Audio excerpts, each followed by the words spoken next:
Vamos agora, senhores, para a Constituição de 1934.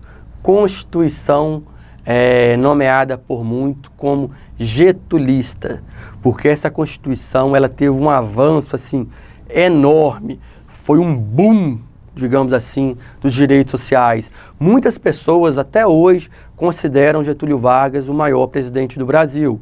Teve retrocesso com ele depois?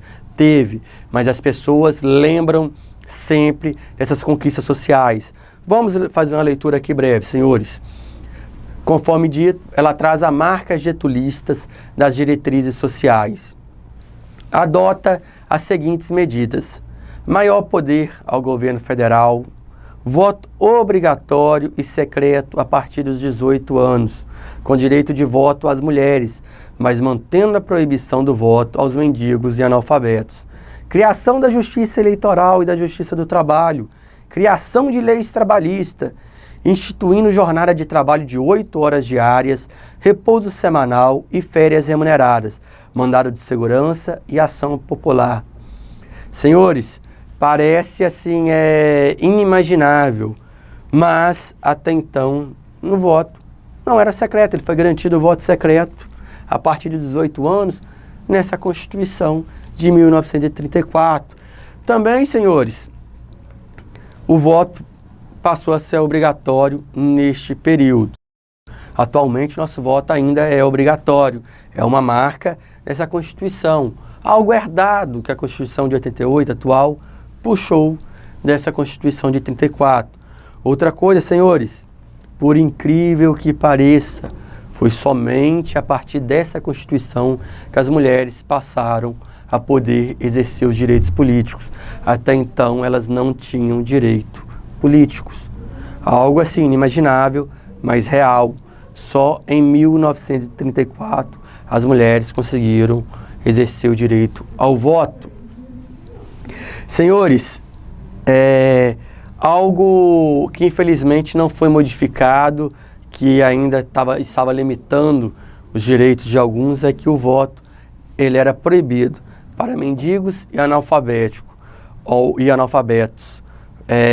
Eles tratavam, né, infelizmente, essas pessoas como pessoas sem direito, como pessoas que não pertenciam à sociedade brasileira, como pessoas que não eram tratadas, infelizmente, como humanos.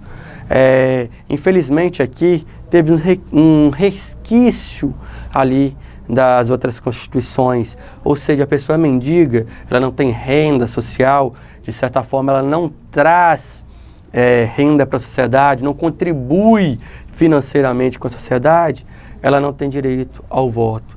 Isso é triste. Os analfabetos também. E neste ano devemos lembrar que grande parte da população brasileira era analfabeta. Ou seja, senhores, infelizmente, o voto era limitado a poucas pessoas.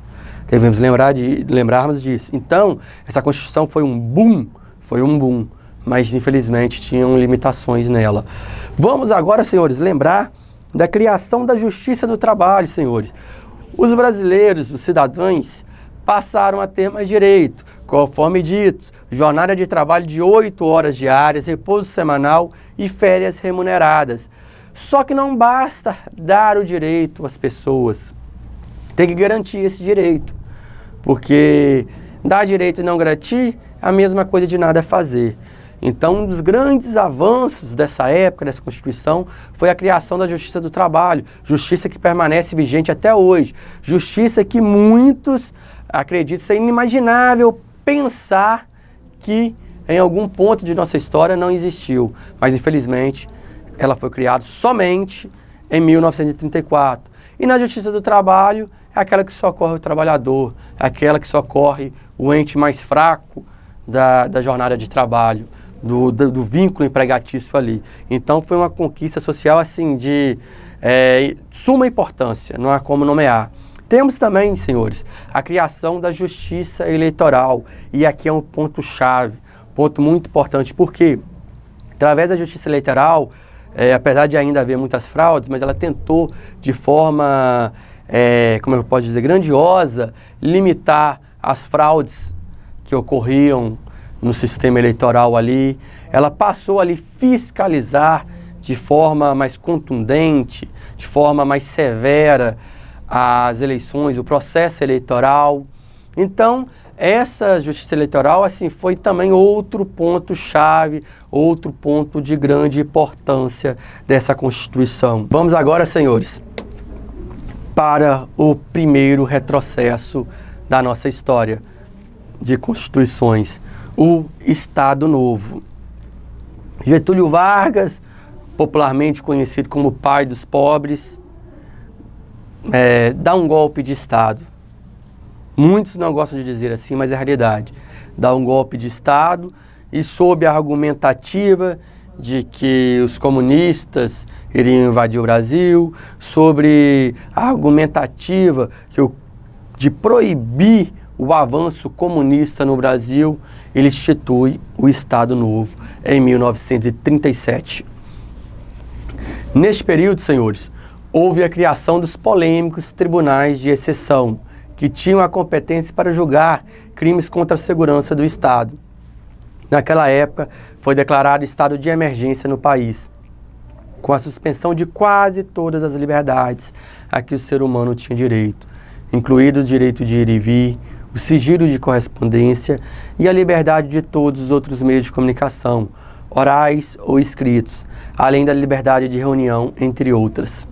Pode-se afirmar, sem dúvida alguma, que os direitos humanos foram quase inexistentes durante o período em que vigorou o Estado Novo. O que é triste para muitos é que a mesma pessoa que foi símbolo, que ainda é símbolo das maiores conquistas sociais brasileiras, ela também ficou marcada pela criação do Estado Novo. Neste período, senhores, havia tribunais de exceção. O que é tribunais de exceção, senhores? Existe, hoje, o sistema adota no Brasil o tribunal igual para todos. Eu sou julgado, você, qualquer pessoa é julgado no mesmo tribunal. Não é exceção, somos julgados de forma igualitária, buscando sempre uma forma justa. Nessa época não, havia tribunais de exceção. Tribunais para julgar certos tipos de crimes, certos tipos de pessoas. Tribunais feitos para julgar aquela pessoa, digamos assim, aquele grupo. E sempre, senhores, em sua grande maioria, crimes contra a segurança do Estado. Mas o que seria crime contra a segurança do Estado? Senhores, nós não tínhamos ali o direito de ir e vir, não tínhamos direito a nos reunir. Se houvesse uma reunião, senhores, neste período, e o Estado ali, o governante ali naquele momento, entendesse que essa reunião, ela visava ali, de alguma forma, limitar o seu poder, de alguma forma, tentar tirá-lo do poder, eles consideravam aquilo um crime contra a segurança nacional.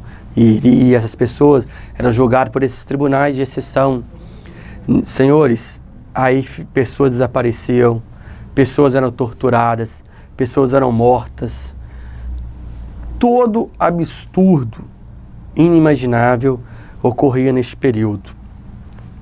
Por incrível que pareça, senhores, também a pessoa tinha ali violado a sua correspondência. Você não tinha direito de comunicar-se com outro via cartas. Por quê? Porque, aliás, poderia até se comunicar, mas o governo poderia ver, visualizar, ler e te julgar pelo que estava escrito ali. Mas por que houve essa violação? Porque o governo tinha ciência que o povo poderia se rebelar. Porque estava ali um golpe, estava diante de um golpe de Estado.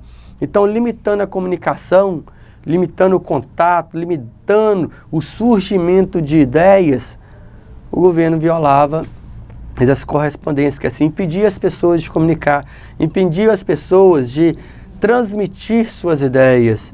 Por incrível que pareça, foi uma realidade do nosso sistema. Também, senhores,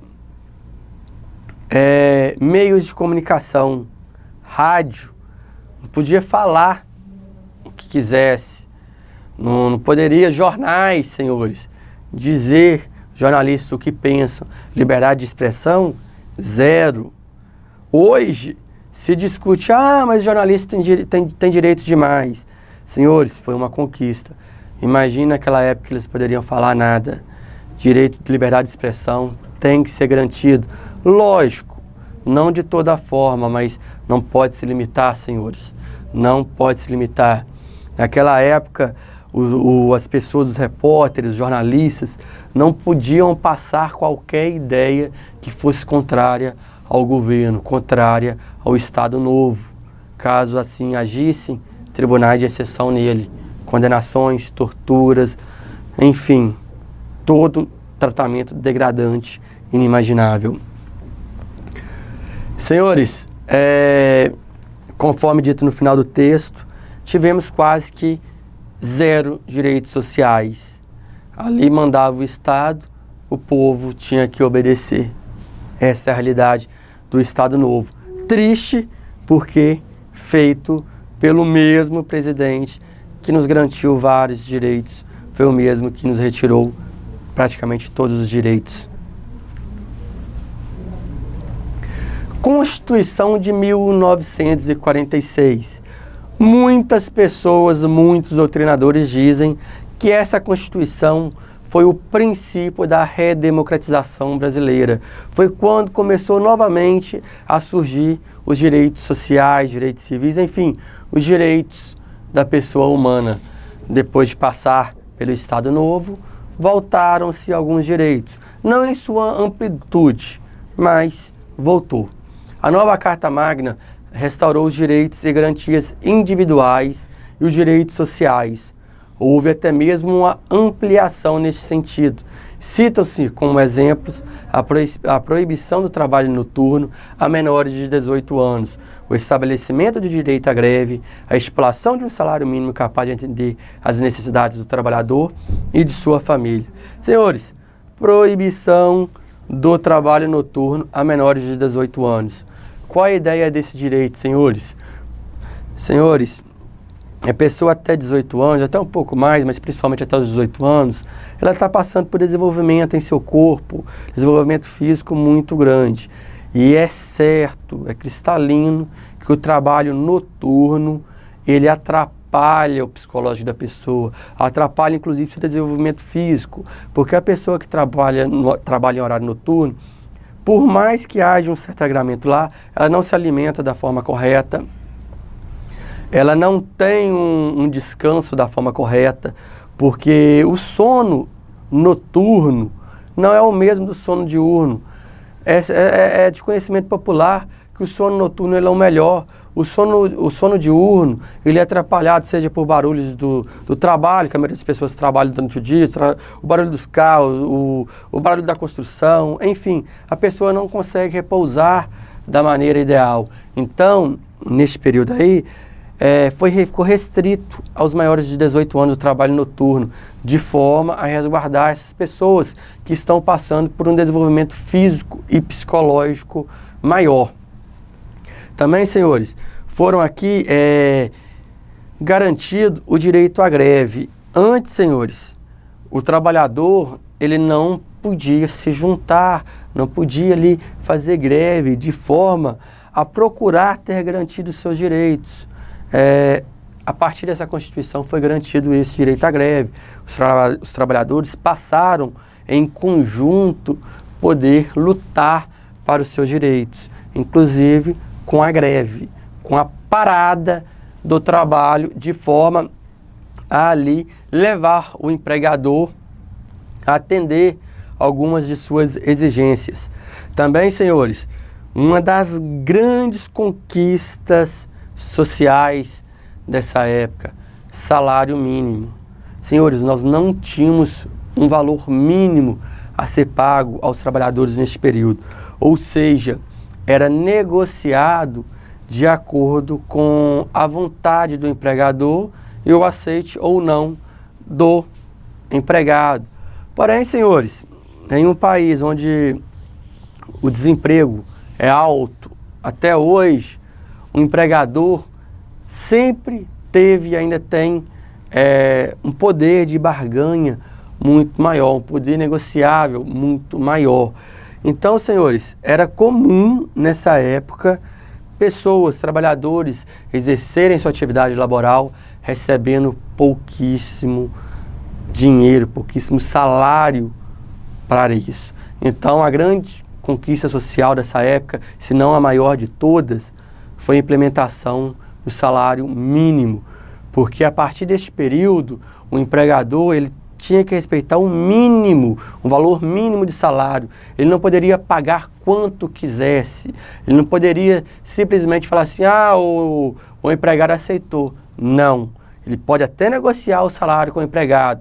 Inclusive, é aconselhável que negocie, mas desde que respeite um mínimo legal, um mínimo, salário mínimo legal. Tá ok, senhores?